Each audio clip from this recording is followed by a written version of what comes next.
It's time for the Model 3 Owners Club podcast, episode 3 for May 24th, 2018, the letter P. Thanks, everybody, for joining us on this great episode. We have so much to talk about. This episode's really about the Performance Model 3. So having said that, I just want to welcome my usual panel of guests, and we'll just bring them up here. We have Eric Camacho. Thanks for joining us again tonight, Eric. Good evening, everyone. And on our lower right, I should say, is Michael Bodner from Florida as well. Welcome to the show again, Michael. Good evening. And joining us once again, he was absent last week. Here is Ian Pavelko from Montreal. He was doing a motorcycle ride at the Tail of the Dragon. Sure, it's nice to see you that you're back and you're in one piece. So, and I saw some all complete. All complete. I saw that you had some. Yeah, all the parts. It's good to know. Well. So much to talk about. Of course, we missed some of the stuff there last week, of course, because Elon put out some of the information on the Model 3 performance car, of course. And since we missed that, now we're going to pick up on some of that today. So let's get into it. Wow. So we finally have a price. So what we're looking at here, of course, there's some pictures from the... Let's just bring this up here so some of you can see what we're talking about. The options for the performance car include basically everything. $78,000 US for this for these options, and what we're looking at here is a choice of the black or the white interior. And Elon said that the white interior would be available only on the premium car, at least on the performance car, I should say, at least for the beginning, and then it would make out to the rest of the cars in due time. The other thing that the performance car also includes is a second motor, of course, in the front for all-wheel drive, and it's an induction motor. So they're retaining the permanent magnet motor in the back. And let me see here, a carbon fiber spoiler that's installed after delivery. They're also including the 20-inch version of the sport wheels, which is kind of interesting. So there's no choice. You can't do Aeros, you can't do the 19s. It's strictly the 20s now. And what was the other thing that they added on there? Let me see. I got to look at my pictures here. So the top speed is 155 miles per hour. The quicker acceleration's 0 to 60, 3.5 seconds. Listen, I want to talk about this for a second because I've been saying for some time now that I believe that the performance car would be coming in around the low threes. Now, we know that Tesla tends to sandbag their performance numbers, of course, on their cars. Mm-hmm. So, the base, the regular Model 3 at this point gets, 5.2 seconds? Is that the rating? 5.6 on the standard battery. I think it's 5.1 on the long range. Yeah, so I'm really kind of going by the long range, what's available today. And right. So now they're saying it's 3.5 seconds. And I've been saying for some time I would expect it to be in the low threes, which, of course, knowing Tesla with their sandbagging of their numbers, I would suspect we'll see that. Of course, Brooks from what's his YouTube channel called there? Drag Times. I'm sorry, Brooks, if you're listening. I had a bit of a brain fart there for a second. He did a measure on his V-Box, and he got 4.667 or something to that effect. So it's looking really good for the low threes on the Performance Model 3. So that's very encouraging. Of course, Autopilot's not included. So even though it includes a lot of stuff, Autopilot, you still have to spend, your extra $5,000 on that. But otherwise, looks like just about everything's included. Now, Elon did say that the $78,000 included the cost of upgraded paint. So I'm going to assume if you just get black, you can deduct $1,000, right? So any thoughts on this? I think, Ian, you're probably going to want to take point on this one here because this is obviously the car that you've been waiting for quite some time. And, of course, we don't have Canadian pricing yet because that's hasn't become available yet. But I'll let you riff on this one for a little bit. Well, yeah, I mean, as everyone knows quite publicly, I was really dying to find out what the story was going to be on this car. And I'm kind of with you. There's a few things that to me seemed right in line with what I was expecting, and a few things that kind of took me by surprise. And I guess in order, the performance. I mean, I know there are a lot of people out there speculating that, oh yeah, this car is going to get into the high twos. They're doing all sorts of math on, the battery size, the amperage it can generate, the fact that it weighs about 800 pounds less than a full-blown P100D, blah, blah, blah, blah, blah.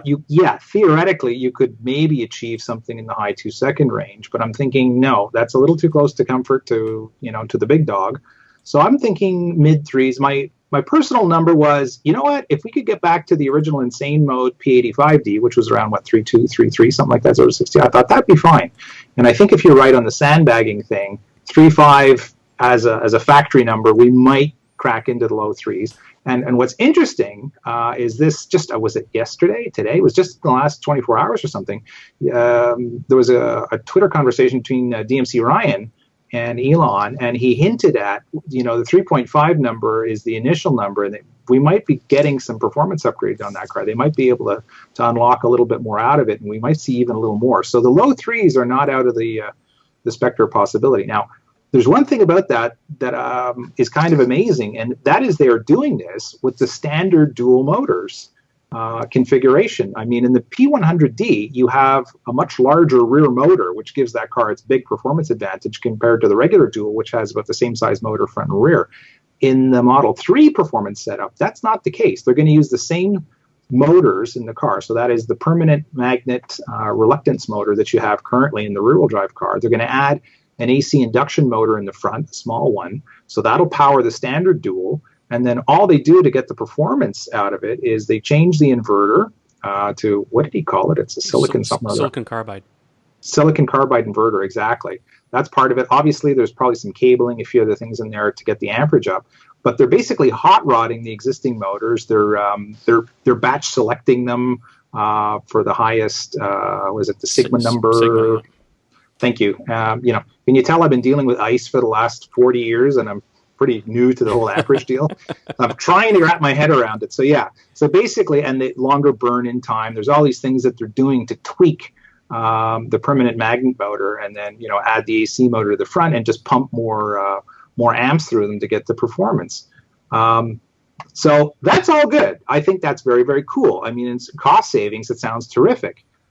Then the fact of the matter is, though, the car is still US. I think what's the price gap over a similarly equipped dual? It's about $24,000 is the premium. So that's a big chunk of change. That's the only part that took me a little bit by surprise. Now, factor into that, you're getting 20-inch performance staggered wheels with Michelin Pilot Cup tires, really top-of-the-line stuff. You're going to get the carbon spoiler. You obviously get your choice of the black or white premium interior. There's a lot of stuff that comes with it. So I get that. But it seemed to me that I figured if they used the same motors, they could have kept the price closer. So my thing was, mid threes I'm okay with if the price gap is around 15, 16K. But I thought 24 is a bit of a stretch. Having said that, I still don't think it's outrageous. I'm sorry if I'm monologuing this to death, but I just have so much that I've been thinking about the last 2 weeks. Good night, everybody. All right. But here's the thing. What does this car do, and what does their competition do? That's the bottom line, right? I mean, that's really what we want to know. And if you look at the U.S. pricing, it's really kind of in line with what you're getting from other manufacturers. And anything else that can generate a 0 to 60 in the 3.5 range is going to fall somewhere in that. Now, Trev, I don't know if you have that chart that I'd put together. If you can pop that up. Yeah, I will, right here. Let me know when you do, because I don't have your monitor on my screen, so I can't see when you post it. Yeah, no, I have it. It's up. Okay, so what you'll see is I've basically posted what I think are comparable models. These are all four-seater sporty cars. You have the RS3, which is very similar. It's a four-passenger, essentially four-door sedan, sports sedan. You've got the M3, similar configuration. I threw in the Camaro ZL1 because it is a four-seater. It's not a practical four-seater, but it is technically. And it also has an astonishing price to performance ratio, especially when you start looking at the skid pad numbers and the stuff this thing can do on the track. So I thought, you know what? Somebody who wants a really fast car might be cross-shopping that against the Performance 3. It's not outrageous. And then there's the Audi TT-RS, which is the same thing. It's a little bit of a track monster on its own. And it's actually a hair quicker. If you look at the 0 to 60 on that bad boy, it's like 3.4. That thing is friggin' fast. And you can easily tweak it to go quicker. So I thought these were good comparators. Now, if you look at the U.S. pricing, they're all sort of hovering in the mid-60s. The only real bargain in the deal is the RS3 coming in at 55. But that's not going to give you the same handling of the track as the others. It's not quite as well balanced. So it's a bit of an outlier. But yeah, let's say these cars are all somewhere around 60-ish, from mid 50 to high 60 type of thing. Now, you look at the Performance 3 at 78. Right now, all of you in the U.S. who order this car and get it in the next couple of months could get the federal tax credit of $7,500. Now that brings it down to just about 70 even. Now factor in your gas savings, et cetera, et cetera. You far less maintenance. Maintenance on these cars is big. You look at any of those cars, the regular maintenance on them is going to be pretty substantial. So, I could make the argument that in the U.S. there is good value, even at the way they priced it, which was a little higher than I expected. I think there's reasonable value. You can make a case for this car strictly based on the numbers. I mean, I won't go into the emotion of it. That's a whole other thing, right? There's all sorts of reasons why we would buy a car like that. But I don't think it's out of line. I think I can make a case looking at these numbers that it's, for that level of performance, it's not bad. However, mosey on over to the Canadian column and have a look at what happens. Yes. That, my friends, is terrifying.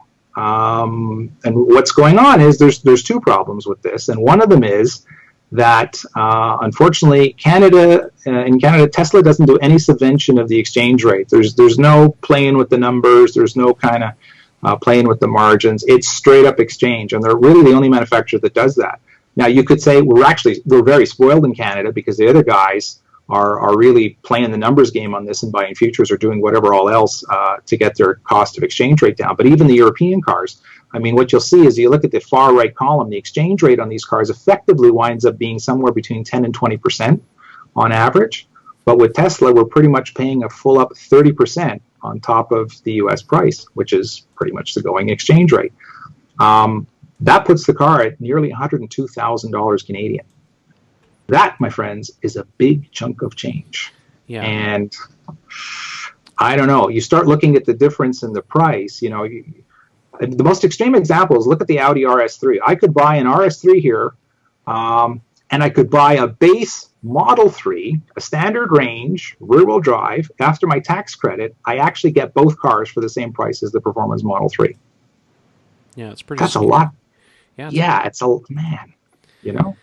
Yeah, it's pretty scary. That's there's a lot of money involved, and that's one of the things I found that I've had a lot of questions over the years about why is the cost difference so different between Canada or say other countries and stuff, and I think it really boils down to what you mentioned is that the other manufacturers are spreading their margins or their costs or their exchange whatever, or playing the money markets for whatever reason, and spreading that across a wider variety of car models so that they can bring these cars in. I mean, I did an example some time ago. I went and looked at Volkswagens, for example.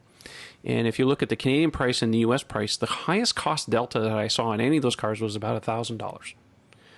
Right? Yeah. Tesla doesn't do that. It's just straight up exchange. So outside of the U.S., Teslas are quite expensive cars, all things considered. Yeah. And I think it's unfortunate. I mean, it is what it is, and you can't complain about it too much because there's nothing you can do about it.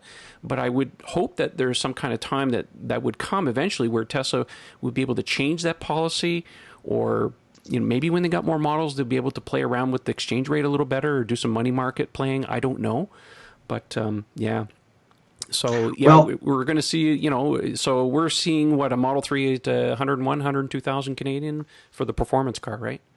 Yeah, well, I just did the straight conversion based on what the prices are for the versions we can currently configure. Well, that's exactly what I did to come up with the Model 3 pricing. It was based on the Model S. Right, and it's pretty much working across the board. So I'm feeling like that's it now. Maybe they're feeling generous. Ethan, are you listening out there? And you could give us a little performance discount for us poor scraping half Hungarian types who absolutely want the performance car. But I'll tell you what would actually work, and I'm almost positive they can do, is just configure it as an option package added to a dual motor car. Because you know what that would do? That would give us back our rebates, because right now we lose them.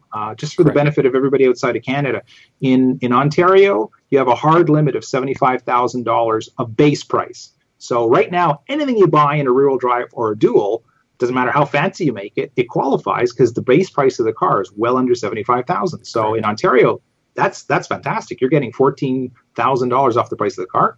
And same thing in Quebec. We base it on base price, and we don't get that big, but $8,000. Hey, I'll take that. Sure. That's a big chunk. It's like 8% of the value of the car.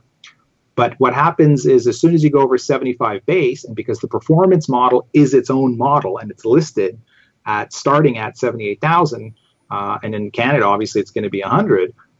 That kills it. I mean, you lose everything in Ontario, and in Quebec, we go from 8,000 down to 3. So we lose 2/3 of the rebate here. That hurts. So if Tesla, if you're listening, if in Canada you can somehow magically make the performance car an option on top of a dual motor, we would be so pleased.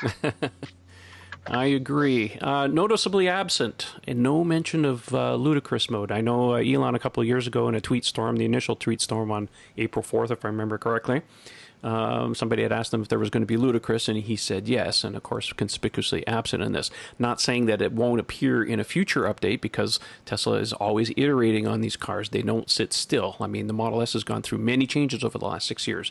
The Model 3, as you see it now, what we're seeing is just the initial version of the car. It's not to say that it will never change. They will add features over time, and there is a question that's going to be coming in over Twitter, and we'll answer that a little bit later in a little bit more detail. But that's what's going on. So any thoughts on the ludicrous thing? I've been talking my ears off. I'm going to let you guys go first. Yeah. Eric, any ideas? Well, I sort of agree with you. I think that, we've seen a lot of different updates come via software updates. And even if they don't package it out the gate with that. And I sort of was thinking when Ian was talking about, having it as a package, I was immediately going to the Sub-Zero package that was sold with the S at some point or another. For those who live in a colder climate like you guys do up in Canada.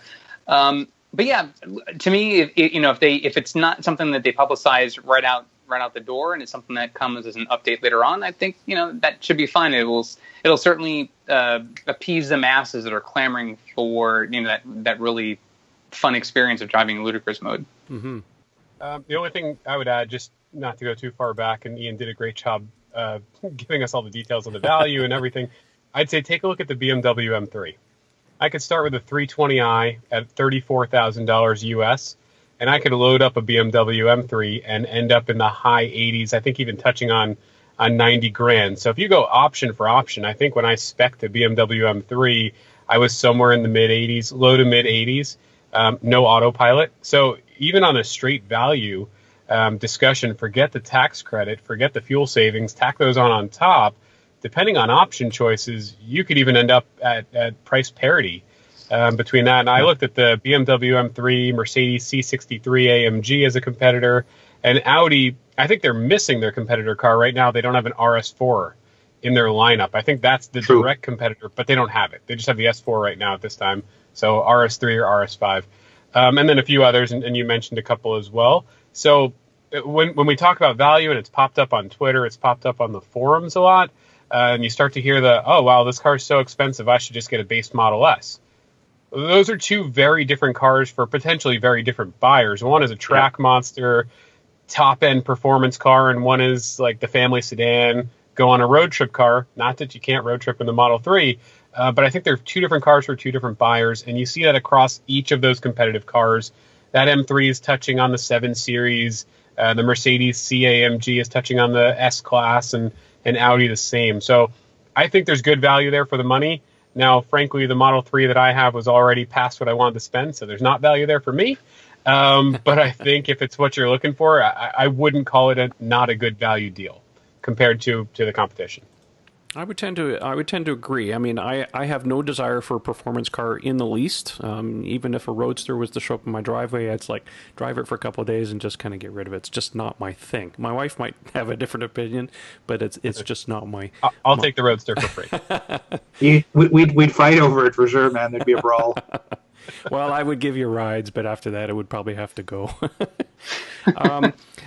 I want to talk a little bit about the concept of the base Model 3, because of course, we've had some very disingenuous headlines. Of course, Bloomberg being one of them.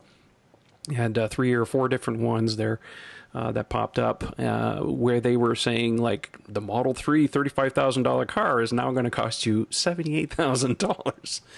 The media is just out of control on this whole thing. And of course, I get a little bit of the brunt of it, of course, because people are saying, I've had some discussions with people on Twitter when they're saying, oh, the $35,000 car is a unicorn. It doesn't exist. It's never going to happen. Elon's lying, so on and so forth. And I'm here to tell you This is not the first time this has happened. When the Model X first came out, of course, they made a signature edition, and it was fully loaded.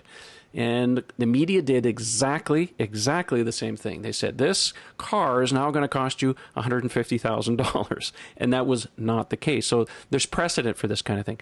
But I don't, and of course, Elon went on this Twitter rampage there yesterday, calling out the media for being, hypocritical and all this other stuff. But that's a discussion for another day. But I think it really boils down to the point that some of the media is just, is taking things completely out of context.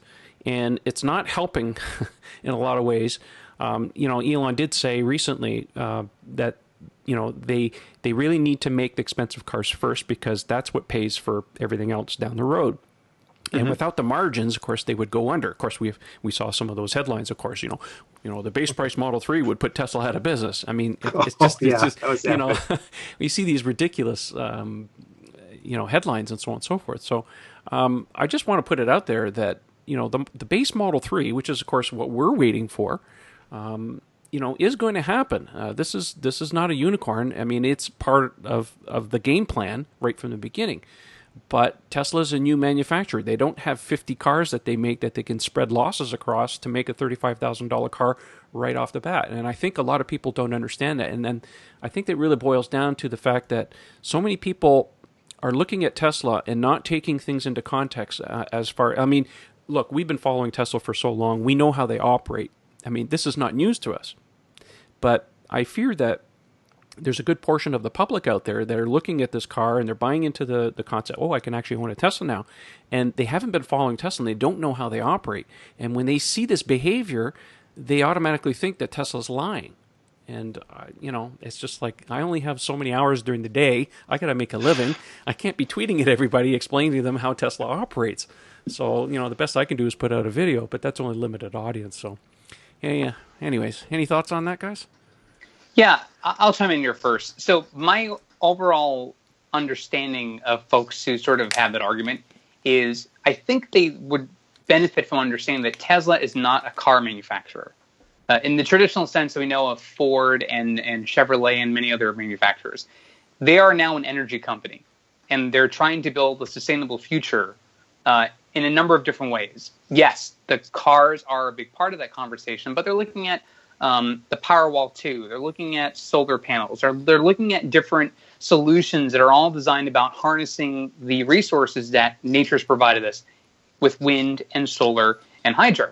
So if you at least approach it from the perspective that one of the various products that they're selling that build towards a sustainable future is a car, then you kind of start understanding that they're not going to be your traditional car dealership. In fact, they're not a dealership in the traditional sense because we know the issues they've had in certain states like Michigan and others where they're trying to get their stores to the masses so that it actually can be a face to the public and help get their brand out there. So yeah, I certainly, I've gotten my share of people both in person and on social media arguing that, why would they do it this way? Well, if you think about their they've now had two big plans. The first master plan was about the Roadster, then the Model S, then the Model X, and then the Model 3. And it's always been about stepping down in gradual paces. It's basically, this is a continuation of that. We're going to still go with the higher cost car first in the Model 3, but eventually the lower end $35,000 car will come, and those who are able to get it early on while the tax rebates are still available to them will get a car that ends up being maybe a little bit less than $35,000. So we're getting there. It's just not happening right out the gate, and people just have to be a little bit patient for that. But it'll happen. It's just a matter of just waiting it out and seeing how it goes. Yeah, I would add to that point, and also in line with what Trev said. Eric, you made a great point. It's getting better. Trev said, look before you saw the signature cars, and those were all very highly priced. Model 3 didn't launch at the high end. It launched at $49,000. It didn't launch forcing dual motor, and certainly didn't launch forcing the performance version, or if you would call that a signature, if you would. So it's certainly getting better. Maybe even when Model Y comes out, when the pickup comes out, we start to see that come further down. And I think what you touched on with the tax credit at the end, that to me is what I key in on. These are still expensive cars. They're they're more in reach than the Model S or the Model X, but they're certainly still expensive cars. And with the credit, we know it's teetering close to that 200K number. We don't know exactly where it is, but we know we're getting close. If people are reaching for cars, and certainly with performance coming out there, and dual motor is going to cost a little more than that first production, you want to maximize that $7,500 credit at somebody who's taken a reach to get that car, because if they can't swing that car, Tesla could lose them as a customer. Maybe if they need that dual motor and won't take rear-wheel drive, and without that credit, they lose them. So that's got to factor in at some point. Obviously, their margins. So, as the price comes down and they get that $35,000 model out there, and the credit, speaking in terms of the U.S. specifically, you're down to $3,750 or $1,875. That's still a good percentage credit against the price of the car. So I think you put all those pieces together, and it's getting better. But that headline killed me when it said Tesla's $35,000 car now will cost you $76,000. But you could still configure the $49,000 car today. So right. I don't know. All those headlines do is give more publicity, and bad publicity is still good publicity. It's called clickbait. Right. Yeah, that's exactly what it is. It's a cancer. It's a cancer, and I can't stand it. It's just completely out of control. Actually, I want to mention one thing. Talking about the base of the Model 3 getting in at 35,000. And I think a lot of it has to do with the fact that Tesla doesn't advertise. Now, we know that Tesla doesn't advertise because if you really boil it down into its constituent, advertising is a method of generating demand, something that Tesla does not suffer from. So on the flip side, if you don't advertise, then you can't get a particular message out. It's all indirect. Tesla will put out a message whenever they release a product, or do some kind of dog and pony show, but between that, it's utter silence. And let's face it, the average public does not listen to financial calls or anything like that, like we do, to be able to get some of these golden nuggets of what's really going on. So in that vacuum, you get this, this conjecture of like, well, where's the car? It's not happening, and so on and so forth. So I think in some ways, it's the onus is kind of like people us doing, the podcast in an indirect method. We're not associated with Tesla, but, we follow them very closely. We're trying to get the message out there. Of course, they got the referral program. So, that's basically where Tesla gets most of their advertising, free advertising of sorts. So, I agree with the concept of not advertising, because why make a problem worse? Because if you generate too much demand, you don't have supply, then that doesn't help anybody. But on the flip side, it's like, maybe if they throw out a basic ad or something like that, not really advertising the car, saying, introducing the new 2019 Tesla Model 3, and just basically saying, hey, I'm Elon. Remember the old days at Chrysler? And Lee Iacocca would get up, hi, I'm Lee Iacocca. Yeah. Remember those days? Tesla would do probably well to get up there and have Elon come out and just explain to people, hey, I'm Elon, and here's what we're doing at Tesla. It's not just about cars. It's about this and that and the other thing. I think in some ways that would go some ways, but who knows? Any thoughts on that?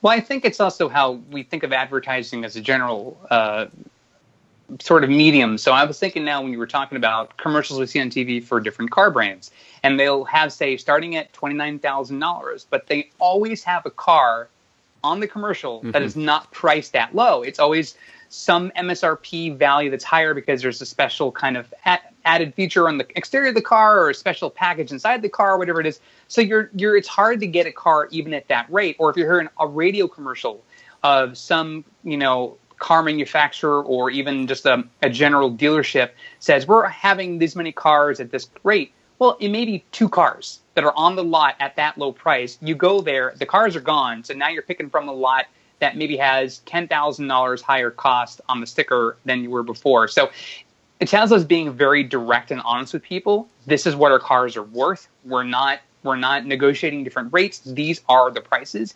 You go to online, you go to a store, you price out your car, that's what you're getting. With dealerships, it's whatever you get, and you may not even get the one you're looking for that's advertised on radio or television. Well, it's just like Michael and Ian were saying earlier, that if you do a comparison between the Model 3 and what's available, it's largely price competitive in the U.S. The thing is that in this market segment, I'm not talking about, a Honda Civic or a Volkswagen Golf or something like that. But when you're in this particular market segment, if you go to the dealer lot, you're never going to find the base model. They never have a 320i sitting on the showroom or in the lot. It just does not happen. They load them up with features because that's where the margins are. So you really got to think about it in that context. Yeah, you can probably buy, a 320i for $34,000 US, $33,000 US, but good luck finding one unless you ordered it. And let me tell you, the dealer's not going to let you leave without ordering some options, right? You want those floor mats? That's $2,000. Whatever the number is, you know what I mean? So you got to, it's a perspective. You really got to look at equal and trying to figure it out. And Ian's absolutely right. The thing about EVs is that you really do have to factor in the total cost of ownership. Fuel prices, are keep going up. I mean, we just hit $1.50 in Toronto. It's ridiculous. So, and we're probably going to hit $2 a liter next year. I mean, just to emphasize for our friends south of the border, that's $6 a gallon. Yeah, it's $600 exactly. a gallon. And we shouldn't complain because Europe pays even more than we do. So I'm just saying that when you look at an EV, yes, the cost of entry is generally higher, but you do have to factor in your total cost of ownership. And we've talked about this before. I'm not going to belabor the point, but it is a calculation that does have to come in so that you can, compare apples to oranges. All right. So let's see here. Anything else we want to talk about on the performance car? We're getting on in some time here. Maybe we can cut it short a little bit tonight, but I do want to get to some questions because I did put out on Twitter a request this time, instead of using the YouTube chat, that if you had a question to throw it in on our Twitter feed, and then we would have a chance to maybe take some questions. So any last minute thoughts before we move on to questions, guys? Yeah, I'm just going to squeak in on the performance just because it's there. I don't want to talk about it. Coming back to the ludicrous thing, there's a lot of thought that this is going to be a separate thing. I personally think it's going to be included in the car the way we get it. And my thought is what seemed to have happened, and the reason we treat it as a separate issue on Model S and Model X is because the way the batteries, the fusing and the contactors were configured, they couldn't handle the current that you needed to get ludicrous mode. I think what happened is they engineered the drivetrain first and then figured out, we can squeak some more power out of this, but we've got to upgrade these 2-3 parts to do that. So we're going to charge a premium for it, and then you get this extra half a second or whatever. With the Performance 3, because they're squeaking the most power they can out of those existing dual motors, I don't know that there's that much more they can get out of it. I have a funny feeling that ludicrous is included. I don't think that's going to be an upcoming option because I think it's pretty much close to the max it is. That's my 2 cents. I could be completely wrong. Like completely baked in, you mean? Yeah, I don't think you're going to, because they were charging, what was it, $10,000 for the option on originally on a P90D, and it was because you were getting the in-connell contactors and the pyrotechnic fuse. Yeah, it sounded so SpaceX, it was crazy. And in-connell is actually rocket. Yeah, it's the same thing they make the combustion chamber on the motors out of in the rockets, isn't it? Yes. So there's all this high-tech material they had to add to the car. And it's because those motors had a lot of headroom in terms of what you could get out of them, and the battery had more amperage to give. I think in the case of the 3, those existing motors it sounds like they squeezed every last spat. When they're taking, the permanent magnet motors and separating them to batches and testing them to see who's the top of the pick, who's the top of the litter here, I don't know that you can squeeze much more out of it. So I have a funny feeling the ludicrous thing is baked into it. That's my theory. Well, it'll be time will tell, I guess. All right. Well, let's take this time here to go out to Twitter, and we'll take some of the questions and stuff. So I'll just bring this up. So let's go down here. We got a lot of questions here, so I'm going to take a few here. I want to answer this one right here from Jay, my friend Jay Pace. Hey, Jay, how you doing? His question, and he's been bugging Elon, so I'm going to take a crack at this one. His question is, based on previous model rollouts from Tesla, when do you think Canada will be able to order all-wheel drive and performance Model 3? That's a question on everybody's mind. It's on the Model 3 Facebook page. It's sometimes in the forum. I get a lot of it on Twitter. I actually reached out to Tesla to ask them, do you have any kind of indication? Can you tell me anything? And they said, that's not public information yet. We don't have anything to say about that. So the answer is, I don't know.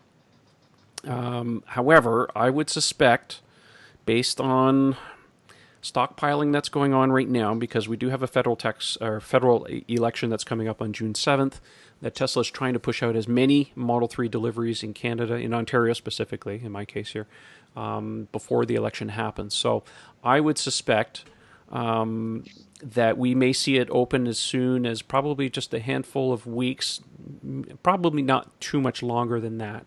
The other thing, too, is that some people were asking, is it possible that a new government would come in and immediately cut off the rebates? Because that's the factor that everybody's trying to get in on. And I don't believe so, because I believe that, I'm not a politician here and I don't know how the whole thing works. But there's some talk about legislature not coming back into play until September. So if there's any changes to the laws, we're probably safe until at least September. So we're hoping that Tesla does the right thing and move on to that. Okay, let's move on here. Let's see here. I should have sorted these in advance, but we'll just go down here. Okay, so Love EV says, what about a heated steering wheel? This is something I think we need to talk about a little bit, and I'm not here to talk for Tesla. I don't know what their internal things are, but if I was to put my product planning / engineer hat on, I'm an armchair guy, I think you have to look at it from certain aspects. The Model 3 was really an accelerated program, trying to get it to market as quickly as possible. And the last thing you want to do, if you work in the software business, you know what this is called. It's called feature creep, right? Tesla went through this on the Model X. And with the Model 3, there are certain things you have to hold back. You can't just put everything in the first iteration of the car. You do have to have some... I don't want to use the word planned obsolescence, but you have to have a roadmap in some ways to introduce new features. I'll give you a case in point. When the Model S first came out, it did not have folding mirrors. That's something they added later on. It didn't have parking sensors.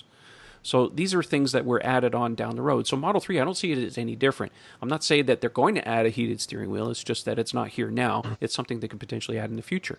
Someone had also asked, and I forget what was on the list here, but somebody had asked, what about the situation with a ski pass-through, between the two seats when you fold the thing down? On a lot of the German cars, you get this little door that opens and you can put your skis through. Again, I think it's like feature creep. Let's not put everything into the car, otherwise we can't get this thing out the door. So, yes, there's a lot of features that people are demanding, things like, the hitch and, heated steering wheel, of course, makes sense. But at the end of the day, it's like... you either meet a deadline or you keep adding features and the price goes up. So take your pick, right? So, Trev, I can't speak to heated steering wheel because I'm in South Florida. But nice thing on the Model 3. Rub it in. Yeah, I've got a cold steering wheel with the air conditioning. But cool thing about the Model 3, no display behind your steering wheel. You can put the air vents wherever you want them. I don't know. You guys tell me. You can blow hot air right on your hands if you want to. Somebody's onto something. Ian. I'm certainly not going to try that. It's too hot here already. But I think you could do that. I don't know. Might be something. Yeah. Well, yeah, that definitely works. I mean, I have a first-gen Volt, so there was no heated steering wheel on those cars. That's exactly what I do in the winter. Is I take the two dash vents and I point them straight at my hands, and hell, it works. But yeah, you could dial it right in. I mean, that vent aiming system on the 3 is spectacular. So you could have it exactly how you want it. Sure, there you go. The poor man's heated steering wheel. You know what? I'll admit it is. There are times when I have done that. This past winter, I've adjusted the vents so they go onto my hands. So even though I don't have a heated steering wheel in Model X, I didn't want to spend the extra money for the premium kit. Didn't see the value in it. Next question from Michael Hall says, why no range increase on the all-wheel drive? Why the front motor induction is permanent versus magnet? Permanent magnets reluctance versus $5,000 for all-wheel drive is disappointing. Well, let's talk about this because Elon did say a couple years ago that the all-wheel drive variant on the Model 3 would be less than the Model S was because at the time it was $5,000 and here we are $5,000. I never really took what Elon said to heart. I always was erring on the side of caution saying, let's just figure it's the same cost at $5,000. If you budget for that, then you're in a good position. And I think what's happening here as far as the range increase on the all-wheel drive is I think it kind of goes back to what we were talking before, where Tesla is sandbagging some of the features. If you go back and look at the time when the Model S was available in all-wheel drive and rear-wheel drive, the all-wheel drive only gave you about a 5% increase in range. Now, 5% at the end of the day is very difficult to measure because everybody's driving experience and driving habits are different. So I think in this way, Tesla's really not increasing the range on the Model 3 with the all-wheel drive just because it's almost like, why would you bother? Because it's not something you can actually measure. I don't know that for sure. That's just my thinking based on real-world experience with cars would have that. I mean, I have all-wheel drive on my Model X. There is no rear-wheel drive, so what do I know? I can't tell the difference. Yeah, I would add there. So, my car's rated with 310 miles of range. So is Eric's, but we have two different wheels on our cars. Mm-hmm. And if Eric goes on the highway, he's getting much better range than I am. Conversely, I'm getting less. If I do about 55 miles an hour with the 19s, I still get the 310 if I average it out and was to drive 310 miles. So to your point, Trev, this one, the all-wheel drive might get better range. Truth be told, if you get the Aero wheels and you go at a pretty steady, stable pace, you're blowing past 310 anyway. I'm positive of that. And without trying to go crazy, you're most likely able to go past it. So I don't know how you can accurately and fairly measure it, but I suspect we're all going past these numbers if we want to in normal situations. Yeah. I would add a couple of things to that. First, we know for a fact that the rated range on the 3 was reduced from what the EPA tests showed it could do. It was actually doing, I think, 320, 330. It was significantly higher, and they requested to have it rated on the sheet at 310. So, to Michael's point, I suspect that might be because you could probably do 310 exactly or thereabouts with the 19-inch Sport, but with the Aero wheels, you can go past that. And they just wanted one number. So maybe they're going to do the same thing with the all-wheel drive. No, it's 310, with the dual motor. And the crazy thing is they're claiming the same thing for the performance version, and that we know is on this, much heavier 20-inch package with this sticky Michelin rubber. There's no way. We know these cars are all going to have different ranges, but they're all locked in at 310. The second point is, and Karen Ray brought this up on the forum, she's fantastic when it comes to looking at the technology, the electronics of the cars. And, she was the first to call it out and say, don't expect anything special because that permanent magnet reluctance motor is already super efficient. So if you add a synchronous motor in front, you're not going to get the same bang for your buck when you sleep one of the motors compared to like the S or the X. And I think she's right on that. I think there's very little to be had in the actual dual motor system of this car compared to the other ones. It's already super efficient. All right, let's go back to the questions here. Another one from Lovey V. I like this one here. What about Chatham? What's the Chatham situation on the Model 3? And that's a really good question because we do know during the release candidate stage of testing on the Model 3 that they were taking the Model 3s, I think it was in the San Francisco area, and they were doing some Chatham charging. So I don't know what the answer is. I do know that the Chatham adapter does require a firmware update on certain occasions, so it could be a situation of maybe they just haven't gotten around to it. Maybe it needs a firmware upgrade. Maybe the car needs a firmware upgrade. Irrespective, I think having a Chatham adapter that works on the Model 3 is a very good safety net because there's going to be times when people are not close to a supercharger. I mean, the superchargers are great and all, but they're not absolutely everywhere. My wife and I are planning on going out to the East Coast this summer, and I don't have superchargers past, just the next one past Quebec City. There's nothing. Even though on the map they say they're going to bring them all the way out to Halifax by the end of this year. But that's not going to happen. We know that's not going to happen. So I'm fortunate that I have a Chatham adapter, but if I had a Model 3, I wouldn't be able to go. It would just be level 2, and, the trip out there, it would just take too long. So I'm hoping that we're going to see some kind of Chatham situation. Maybe it's something I can email Tesla about, but I don't expect to see anything really until it becomes official. We'll know it becomes official when it goes on the shop.tesla website and it just becomes available. But I wish I had a better answer for that. Okay, I saw another one here going down a little further here. Let me see. Yeah, somebody was asking, AJ Maurice was saying, I'm curious about the lack of safety warning lights on the side mirrors. Only on the center screen doesn't make much sense when changing layers or eyes are on the mirrors and not on the center display. I'll let you guys talk about this because with autopilot, it does show you encroachments of vehicles around, but Tesla doesn't put the lights in the mirrors.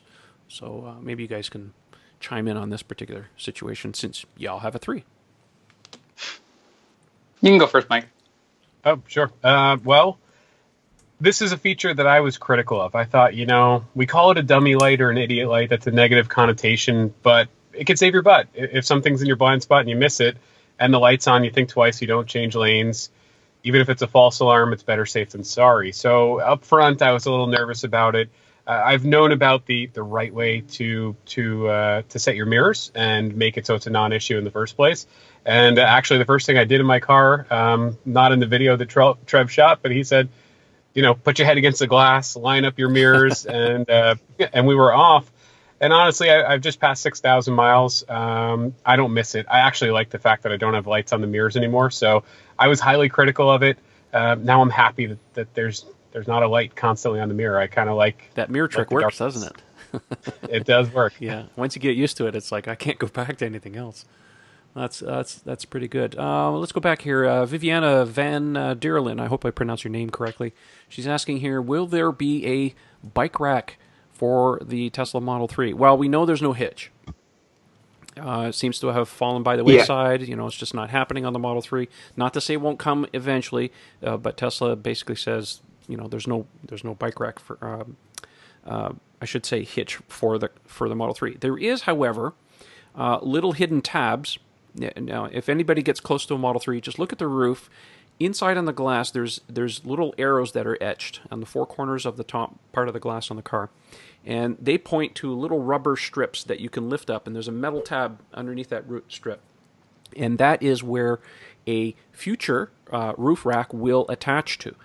We have not seen this roof rack yet. It hasn't shown up in the Tesla accessory site. We did see a car back in the days during the release candidate testing stage that were testing this with some weights on it. I do believe that it's coming in the future. It's just not an accessory that Tesla has gotten around to yet. And I'll be honest, I haven't really looked on the internet to see if anybody's offered anything. I usually get tweets about that kind of thing if somebody spots it. The other option, too, if you're desperate, is something called sea-suckers. Have you seen these things? No? Okay. Just go to seasucker.com, and there are these very large industrial-grade suction cups. And they sell a bike rack that uses, and you can get bike racks up to, I think it's up to 4 bikes that'll fit on these. And I know these suction cups very well because they're the same ones that are used in the movie industry to hold, $200,000 cameras. Yeah. Okay. Yeah. So if anybody says, "Oh, a suction cup not going to hold my bike," well, if the movie industry is trusting a $500,000 camera, I think you're going to be okay with a couple of bikes on your roof. I actually have one that I use for my video camera, and I put my trust in it. They're exactly the same units, so that's the answer as far as that's concerned. Okay, another one here. Michael Schultz says, how can I speed up a software update on my Model 3? So I'm going to assume that he's talking about trying to get the latest software update on your Model 3. And, of course, there is an old wives' tale going around, of course, that still circulates to this day, saying that if you take your Model 3 to a Tesla service center and hook up to their Wi-Fi, that the update will happen a little faster. I haven't experienced that personally. I don't know if it's true or not. You see that on YouTube once in a while. I think Elon did say that he was going to put an option in the software eventually where we'll be able to request the updates. So we'll see if that shows up. Yeah, I saw the same thing. Yeah, so we'll see if that makes time. I mean, the thing you have to remember about Elon is when he put out a tweet and he says, oh, it's coming soon, that's Elon time. It could be a week, it could be 2 weeks, it could be never. So, it's the odd question I get about dash cams. Well, if you're desperate for a dash cam, don't wait on Elon, go buy a nice one. Okay, let's see here. Any more questions? Last one. I think we'll take this, the last one here. We'll call it a night here. Gino G says, hey, Trevor. Well, it doesn't have to be Trevor specifically, but he is asking, will there be an opening sunroof to be available soon? Well, this is a common question, right? We get this quite often because, of course, with the first production Model 3, all they're making is that glass roof. Now, what we're referring to in the glass roof is that 2-foot section that's between the windshield and that back part, and a couple the large window in the back. You know what I'm talking about. A couple years ago during the Model 3 reveal, And I remember very specifically because Ryan McCaffrey was sitting in the back of the car during one of the test ride videos that we're taking, and I remember him very clearly asking Doug Field, who was the engineer on the program, who was actually driving the car at the time, what were the roof options going to be? And at the time, Doug said, "Well, we're looking at a metal roof, we're looking at a sunroof, and of course, all glass."